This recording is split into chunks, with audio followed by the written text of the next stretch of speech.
کدام است؟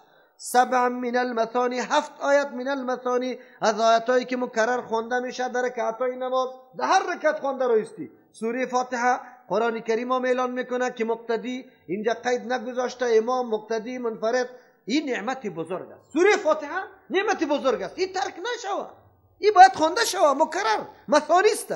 والقرآن العظیم داده این برات قرآن بزرگ. در حدیث مرفوع مصداق 7 المثانی سوره فاتحه، مصداق قرآن عظیم سوره فاتحه. سوره فاتحه لب لباب کل کتاب الله است. چرا؟ به خاطر که اول تو را دعوت میده به عظمت و بزرگی الله. الله خالق است، مربی است، رحمان است، رزق برات میده، آخر محاسبه تو هم قطع قرار داره. هدف تو را تعیین کرد. ایاک نعبد و ایاک نستعین. تو برای عبادت پیدا شده ای. وقتی که عبادت برای الله امدادم از الله میخوای، با کسی دیگری بندگی و عاجزی نمیکنی، از کسی دیگری کمک نمیخوای، این مسیریت است. بعد از میگی مسیر روان شدن خو اینو پیدا کردم، اما کار داره استقامت. اهدنا الصراط المستقیم صراط الذین انعمت علیهم. سوره فاتحه به کسی که داده شد نعمت بزرگ داده شده، خلاص در متاع دنیا نظرت نفگنی. کسی که علم برش حاصل شده مفهوم سوره فاتحه را فهمیده، از این که در علم نعمت بزرگ نیست. چرا؟ به خاطر که هدایت نصیبت شده. بار بار تو هدایت از الله متعال طلب میکنی. هدایت نعمت بزرگ و سرنوشت از انسان، هم در دنیا هم در آخرت. از این که در عظیم نعمت دیگه نیست. الله تسلی پیغمبر در مقابل کل مادیات کفار با سوره فاتحه داده. از این خاطر یکی از جمله خوشی ها و یکی از جمله افتخاراتی که ما الله نصیب ما کرده، ما عجزاره امیسته که با قرآن آشنا ساخته ما، خصوصا با سوره فاتحه که تطبیق کنیم در زندگی خود، یقینا سرش عمل بکنیم. امین نعمت بس بزرگ الله متعال است. لا تمدن عینیک، نگسترانی عینیک چشمایت الی ما متعنا، بسوی آن چیزی که ما نفدادیم، بهی توسط همین چیز، ازواجا جماعت های مردم، منهم از همین مردم را، انواع کافر را، مجوس نصارا را، کمونستا را، کلشان. ولا تحزن علیهم، غمگین نشوی بالای از یا. دو معنا داره، غمگین نشوی بالای از یا. چه معنا؟ به ای دادن ای خوردونوش و همه امکاناتی که پیش از یاسته غم نکنی که چرا برای از یا داده شده. چرا؟ به خاطر که الله متعالی را برای امتحان داده، یا مقصدی زندگی خود امیر قرار داده، الله برش داده، اما تو غمگین نشوی. یک معنی است. دوم، ولا تحزن علیهم، غمگین نشوی به این خاطر که مردم ها چرا ایمان نمیاره، چرا اهلیتش نداره. الله نخواسته، این مردم نخواسته. چرا خدا بندی الله فکر نکرده، بندی خواهشات کرده. واخفض جناحک للمؤمنین، پست کو پایین کو جناحک بازوی خدا، للمؤمنین برای مؤمنا. تشبیه داده پیغمبر علیه السلام، تو به مثل یک مادری پرنده هستی که چوچه های مختلف داری. او مردم ها وقتی که همی پرنده چوچه های خدا نگاه میکنه، بال خدا دراز هموار میکنه، چوچه های خدا کلش در زیر بال خود داخل میکنه. تو هم همی قسم برای مؤمنا همی قسم حیثیت پیدا کن. هر رهبر، هر کلان باید امیر رقم باشه. یک پرنده از چوچه های خود چه قسم حفاظت میکنه؟ چوچه ها را در کدام جای لانه جور میکنه که مسئول باشه، محفوظ باشه، چیزی به زود دسترسی نداشته باشه، بسیار لانه خوبش. بعد از اون تمام روز کاوش میکنه، میره آذوقه را برش برابر میکنه و از گرمی و سردی و از این گپا در زیر بال خود را نگاه میکنه. اینقدر رأفت و شفقت از همین پرنده بالای چوچه هاست. الله پیغمبر علیه السلام میگه که سری مؤمنا همین رقم شفقت باید داشته باشه و رسول الله داشت. لیکن درس برای دیگران است. هر کس که دعوتگر است، مردم به دین الله دعوت میده، همین رقم شفقت داشته باشه. از هر طرف محنت کو، کوشش کو، پیدا کو به مردم بده. دعوتگر همونطور است، پولی خود مصرف میکنه، وقتی خود میده قرآن حدیث در یک جا یاد میگیره، میاد در حلقی خود شاگردایش مثل اونمو چوچه های شد. طور درس بگو که هیچ پرسان نکو دیگه، طور دلسوزی سرش داشته باش مثل که اونمو پرنده، اینمو مادری پرنده. استاد اینمی قسم حیثیت داره، دعوتگر اینمی قسم حیثیت داره. الله متعال پیغمبر علیه السلام میگه مؤمنا ضعیف است، بیچاره است. نه گاهی طور نشوه که نه امی مالدارا و توانمندا را در دست بگیرم. ملا صاحب کجا میری؟ والا یک تیویشن دارم. تیویشن چی؟ امی بچهای فلانی خان صاحب درس میگم. اینجا در مسجد اولاد یتیم غریب بیچاره آمده بخونه بچه بره خلاص. ملا صاحب چرا وقت رخصت کردی؟ ولی اینجا یک تیوشن داره. قرآن کریم دعوت میده نکو. همون مومن مخلص غریب بیچاره را زیر بالت بگی. روز میرسه که انشالله برکت ازی و نتیجه ازی بری تو هموار شوه. الله متعال امیتور صفت نصیب ما بکن که ما شفقت داشته باشیم، دلسوزی. این دلسوزی تنها به درس دادن نمیشه، به دعاهام میشه. ما انشالله به او کسایی که یقینا در دین، در خدمت دین محنت میکنه دعای خصوصی میکنه. همیشه دعای میست یا الله او کسایی که یقینا از شاگردای ما در راه دین دیگه هم خدمت میکنه، عزت و آبرویش در دنیا و آخرت زیاد بسازی. چرا؟ به خاطری که محنت میکنه، برآورده میسازه بی گپه. یکی از جمله صورتهای شفقت امیسته که تو دعای نیک برش بکنی. این بسیار مؤثر است و انشالله میشه میکنی.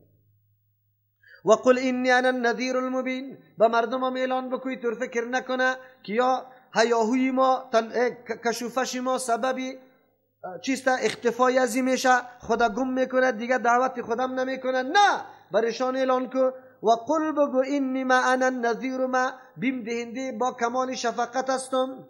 کدام کوفت دل ندارم، لیکن غمخوری شما مرا فرا گرفته که چرا شما طرف جهنم بیاری.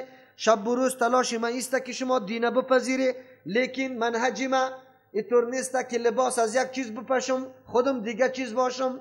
امروز گپم یک رقم باشه، یک سال بعد دیگر رقم. امروز در انتخابات شریک شوم، از جان خود از گروپی خود نفر تعیین به انتخابات کنم، سال دیگه باز بگم که حرام است. عجیب است. حلت و حرمت تغییر کرده رویسته. از کجا میشه؟ منهج واضح باشه، منهج واضح برملا به مردم بگو اینی راه ماست، اینی راه کتاب الله و سنت رسول الله راه. پدر امام که مخالفت بکنه مردم مرا میگه فلانی سلفی است. سلفی های مثل سی که قطع مرسی یک جای نشد. این اعتراضا خیلی سر ما زیاد میشه. من میگم ایست که 1 میلیون سلفی باشه، خود سلفی میگه زمانی که پای خود از جاده مستقیم کتاب الله و سنت رسول الله او طرف گذشت سلفی نیست و ما حمایش نمیکنیم. پدر میگه که چشم امام که خلاف قرآن و سنت میکنم، قطع ما خود ما که کردیم از سلفیت چیز دیم برآمدگی استیم. ما اونطور موقف ما اینطور است، اینطور نیست. ما از تنظیم دفاع نمیکنیم، از دل و گروپ دفاع نمیکنیم. ما سلفی تا نگیره نمیگیم کسی نام خود در پیشانی خود نوشته کنه سلفی یا در رجستر نامش سلفی نوشته شده. سلفی کسی را میگیم که عمل به کتاب الله و سنت رسول الله میکنه، خدمت از یار دو را میکنه، دفاع از دو میکنه، ولو که نام خود سلفی نمونده. نامش حنفی است، نامش حنبلی است، یک نام دیگه داره. خو امی مقصد و هدف میپیماید، اونو آدم سلفی است و این نیست. منهجتان معلوم باشه، بس کتاب الله و سنت رسول الله. مردکی که در روز گپ میزد، ما گفتم بیاد رقم، گفت شما دا ورق نوشته کرده. شما ما گفتم اول خب ورق نشناختی کی نوشته کرده. دوم است که این حواله کتاب خودی شماست. ماشاءالله کسی را که به یک دادن چی بگوی تخم به تعظیم روز نوروز کافر گفته کتابی خودتون است. گفت نه من دیگه چیست در 4 مذهب پابند نیستم. آفرین، ما گفتم جزاک الله. این حالی گپ جور شد. یک دفعه عدم تقلید اعلان بکو، باز بعد از او بیا. ما گفتم این حالی که اعلان کردی بیا که از روی کتاب الله و سنت رسول الله ما بحث کنیم. شده میتونه ما خطا شوم، تو برام قناعت بده. ما تو نمیگیم که نه گپی ما 100% بالکل درست است. تو برام مواردی مستند پیش کو. الله ما سر چشم میپذیریم. ما تابع کتاب الله و سنت رسول الله هستیم. حالی از این معلوم میشه که الحمدلله بگوی تا وقتی که دم یک چی پرته خود گرفته باشه استدلال کرده نمیتونه. چرا که دست و پای از یار تقلید چی کرده؟ بسته کرده. امیالی که بگویا من میگم کتاب خودت گفته کافر، ما خود نگفتیم کافر. بگوی عجیب است. خودت داد از امی حنفیت میزنی، امی کتاب حنفی تو را کافر گفته، خودی تا کافر گفته، پیش ما چرا میایی؟ ما نه در نوروز اعتقاد داریم، نه میکنیم، نه هیچ رابطه نداریم. شما و کتابایتان بریقتش بحث کنی، امو علما را پس زنده کنی، بگو چرا نوروز حرام گفته، عید مجوس گفته. برای ما چی؟ برای ما چرا میگی؟ بله و قل بگوی پیامبر علیه السلام اینی انا النذیر المبین، یقینا ما بیم دهنده آشکارا با کمال شفقت هستم. آشکارا عذاب الله پیشتان آمده نیست اگر دعوت دین نپذیره. کما انزلنا علی المقتسمین، نازل میکنم عذاب به مثل که نازل کرده بودیم علی المقتسمین، بالای تقسیم کننده ها. دو مفهوم داره. زمانی که ایام حج می رسید از هر طرف مردم می آمدند. در زمان جاهلیت هم مردم از جاهای دور برای ادای مراسم حج می آمد.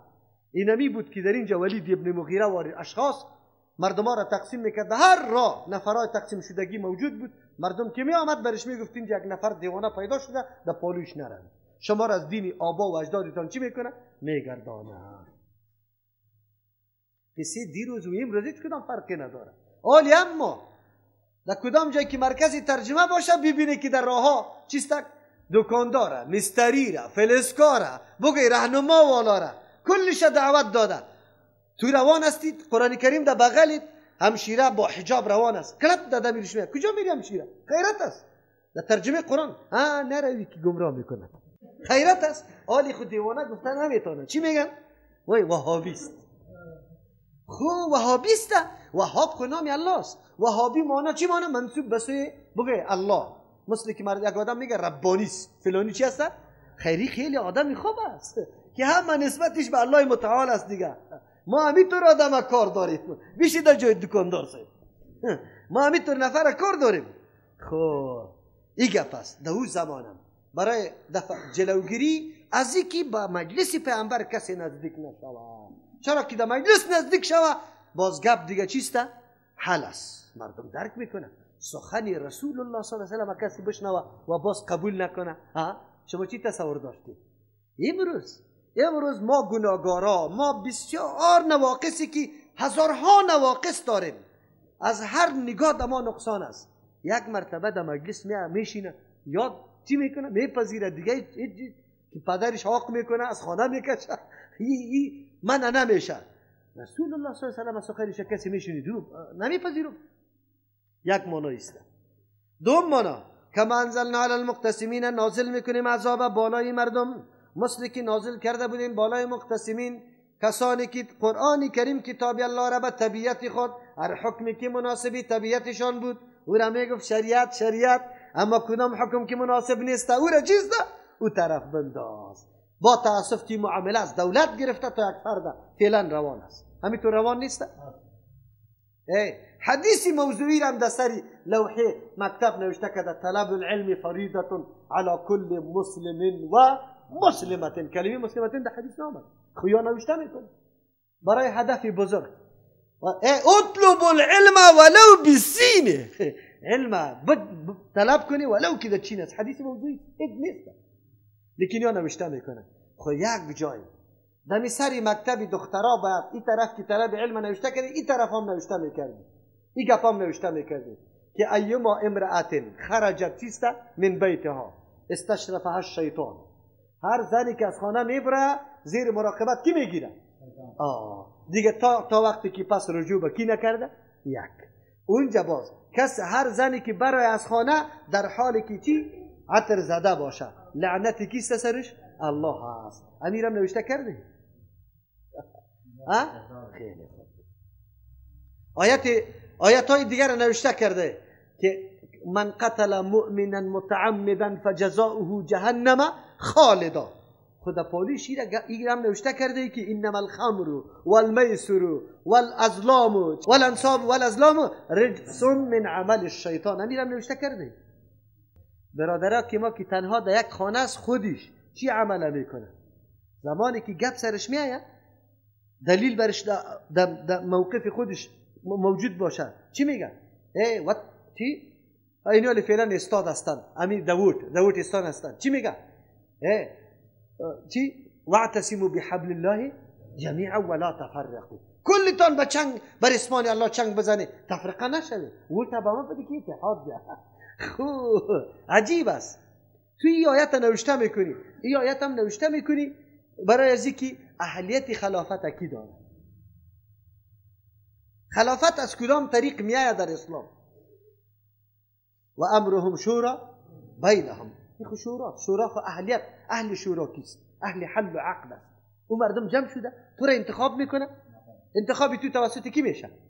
چرسی، بنگی، دزد، قمارباز، شرابخور، بگوی هر کدام هر عملی ناشایسته که داره. عجیب است. خیر چرا؟ الله رحم بکنه. اینی طور تقسیم احکام الله متعال میشه. آن چیزی که موافق خود است او را بگی و آن چیزی که چی است در مخالفش است او را بگو.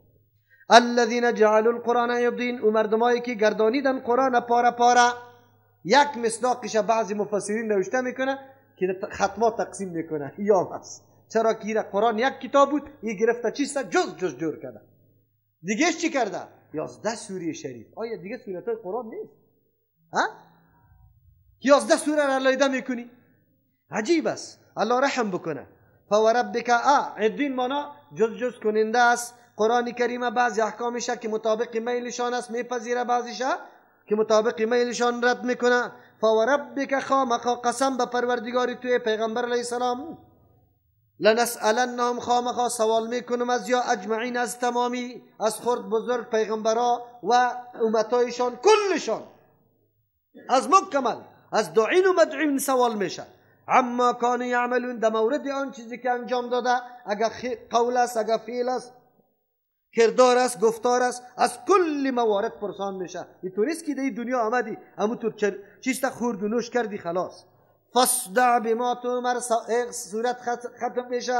الله متعال پیغمبر علیه السلام فرمان میده فاصدع، آشکارا کو، بما تؤمر، به آن چیزی که تو مامور شده ای که در رأسش عقیده توحید الله است. و اعرض عن المشرکین، روی بگردان از مشرکا، با هیچ نوع قطعی از یا هیچ نوع والله قطش نکو، دوستی قطش نکو، رابطه و تعلقی تا مکمل بکن. چرا که تکمیل شدن عقیده توحید با اعراض از کی است؟ از شرک و مشرکین است. یک مانا. دوم فاصدع بکفان، بکفان دلی کی را؟ بما تؤمر، با آن چیزی که مامور شده عقیده توحید در هر تقریر و تبلیغ و بیان و همه گپا بکو بکو بکو. و اعرض عن المشرکین، که دلای از یا چی شود؟ بگه پاره شود. بم یا تم وارد هر جای عقیده توحید بیان کرده برو که دلای از وا بکفه. دلای کی میکفه خبر داری؟ کی میکفه؟ الا بس از مولوی صاحب اینجا وقتی سخنانی است. بس کو الا گل کو. اینی قدر فرق داره. در یک محفل عروسی طلب شده ایم. چی شده ایم بگه؟ دعوت شده ایم. یک مولوی صاحب تون گپ زد، هیچ گپی نیست. با مجرد که میخواستم که شروع کردم در گپ توحید که میرسید قطع کرد. چی کرد؟ هیاهوی در مجلسی عروسی در هتل کرد. من همینطور قطع کردم، پایین شدم رفتم بدر رفتم. هر کس این سخن برداشتش هر کس نمیتونه. کسی که در قلب خود شرک داره سری از اون مرمی میخوره. چی میخوره؟ مرمی میخوره. وگرنه کسی که موحد از خود دلش چی میشه؟ باز میشه. خصوصا کسی که گپ توحید میزنه. الله میگه فاصدع بکفان بما تؤمر، با آن چیزی که تو مامور شده ای و دعوت توحید الله است. دلای مشرکین بکفان و اعرض عن المشرکین، از مشرکای راز بکو. انا کفیناک، ما کافیستیم برای تو المستهزئین، در مقابل کسایی که استهزا کننده هاست بالای تو. یا بعضی کسایی بودن که می آمدن پیغمبر علیه السلام مسخره میکرد، نعوذ بالله. الله متعال میگه غمش نکو.